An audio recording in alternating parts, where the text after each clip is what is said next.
माझ्यासोबत खासदार बजरंग सोनवणे आहेत, ज्यांनी मनोज जरांगे पाटील यांची भेट घेतल्यानंतर आता शरद पवार यांची सुद्धा भेट घेतली. काय सांगाल बाप्पा, तुम्ही पवार साहेबांची भेट घेतली, काय मराठा आरक्षणासंदर्भात चर्चा झाली का? मी आज आदरणीय आमच्या महाविकास आघाडीचे उमेदवार उपराष्ट्रपतीचे उमेदवार जे आहेत त्या उमेदवार आले होते, त्यानिमित्त मी आदरणीय पवार साहेबांच्या घरी आता भेटायला आलो. बाकीच्या ह्याच्यावर कशावरही चर्चा नाही आहे.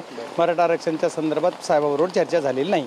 जरांगे पाटलांना भेटला तर त्या ठिकाणी वैयक्तिक बजरंग सोनवणे म्हणून त्या आंदोलनाला पहिल्यापासून शेवटपर्यंत, म्हणजे मागच्या जी काही कधी आंदोलन सुरू झालं तेव्हापासून आज तागायत आणि पुढेही जोपर्यंत आंदोलनाला मला वाटतं तोपर्यंत मी शेवटच्या क्षणापर्यंत पाठिंबा माझा या आंदोलनाला असेल.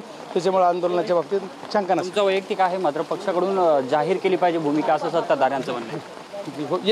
येस पक्षाकडनं मी पक्षांना बोलेल, पक्षाने करतील, पक्ष भूमिका सुद्धा.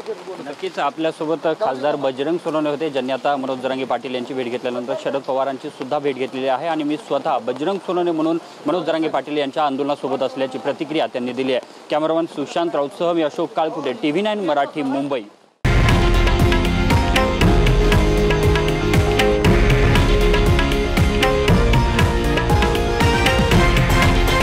हे आहे देशातील नंबर 1 न्यूज नेटवर्क आणि आपण पाहत आहात TV9 मराठी, एकमेव.